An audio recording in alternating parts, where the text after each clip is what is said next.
Assalamualaikum warahmatullahi wabarakatuh. Saya Risa Putra. Kali ini saya akan mempresentasikan tentang sistem pakar diagnosa penyakit gigi menggunakan metode naive Bayes. Hal yang akan kita bahas kali ini antara lain ada apa?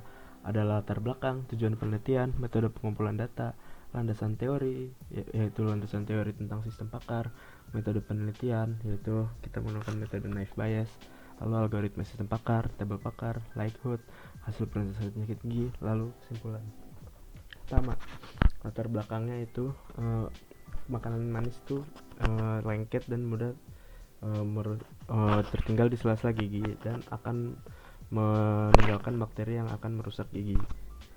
Sakit gigi itu bisa dialami oleh semua khalayak gitu.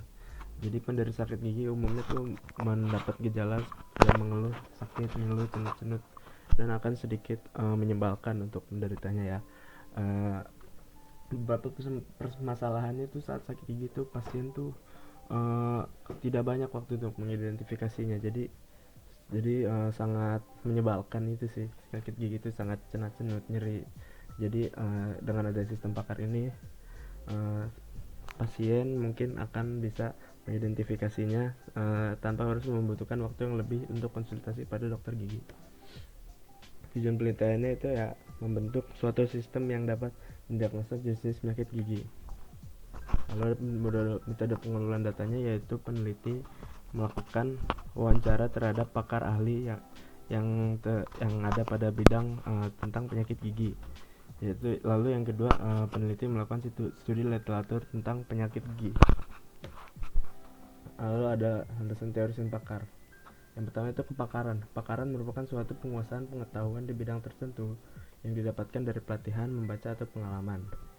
Pakar adalah orang yang memiliki pengetahuan tertentu yang mampu menjelaskan suatu tanggapan menjadi hal baru suatu topik permasalahan, menyusun kembali pengetahuan yang didapatkan dan dapat memilah aturan serta menentukan relevan kepakarannya.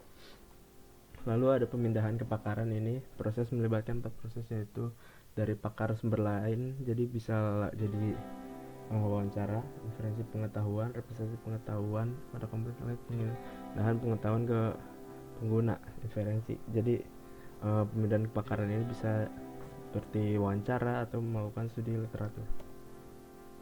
Lalu yang lainnya ada aturan-aturan. Kebanyakan software sistem pakar ini menggunakan sistem yang berbasis rule-based system, yaitu pengetahuan disimpan terutama dalam bentuk rule sebagai prosedur pemecahan masalah. Lalu metode penelitian yang digunakan adalah metode naive Bayes. Naive Bayes didasarkan pada asumsi penyederhanaan bahwa atribut secara kondisional saling bebas jika diberikan nilai input. Lalu ada juga persamaan dari teorema Bayes seperti yang ada pada gambar ini. Lalu selanjutnya ada algoritma sistem pakar. Dari sistem pakarnya nanti akan mulai lalu selanjutnya akan input dari gejala, menggunakan masukkan gejala-gejala apa saja yang dirasakan. Lalu input penyakit, pilih gejala, dan proses mencari naif probabilitas, lalu pencarian hasil diagnosa, lalu hasil diagnosa dan selesai. Lalu ada tabel pakar jenis tabel pakar yang digunakan antara lain ada jenis penyakit gigi. Yang pertama itu ada penyakit gigi, antara lain adalah erosi gigi, gingivitis, pulpitis, abses gigi, periodontitis, karies gigi, dan halitosis.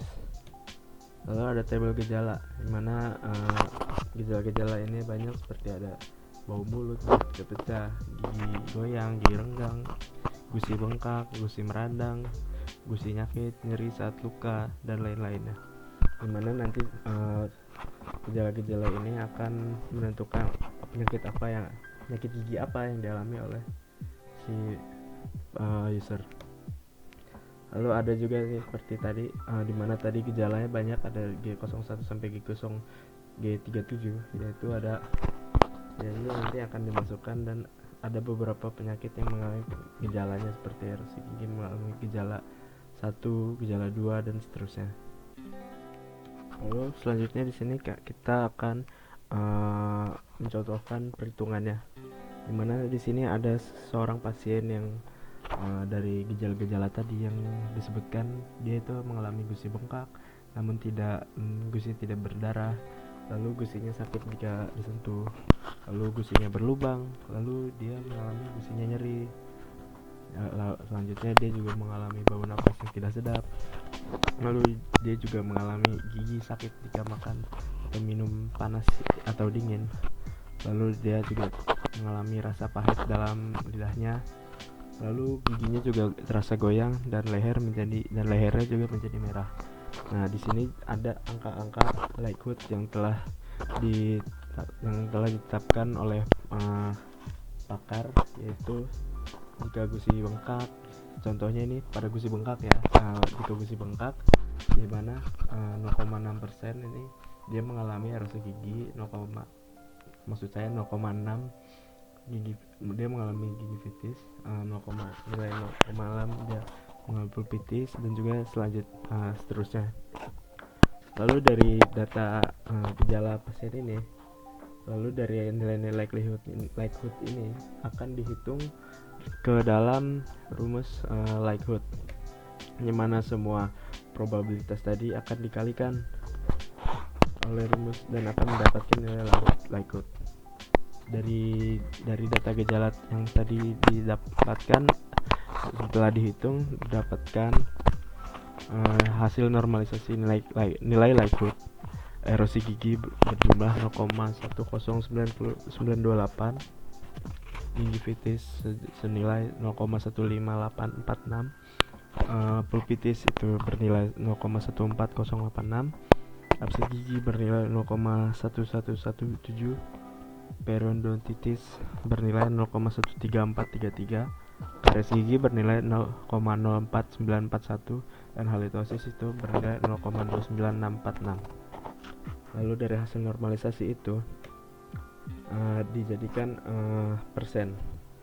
Lalu hasil persentasenya adalah erosi gigi sekitar 10%, gingivitis 15%, pulpitis 14%, abses gigi 11%, dan periodontitis itu 13%, karies gigi itu sekitar hampir 5%, dan halitosis 29,64%. Nah, hasil persentase tertinggi ini nanti akan ditentukan bahwa sebagai hasil diagnosa.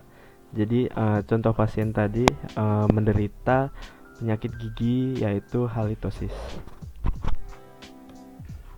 Lalu sekian, selanjutnya akan ada kesimpulan, yaitu dari metode naive Bayes ini menggunakan data training untuk menghasilkan probabilitas setiap kriteria hasil normalisasi nilai likelihood tertinggi menjadi hasil, dan seperti tadi itu nilai likelihood tertingginya jadi hasil akhir diagnosa penyakit.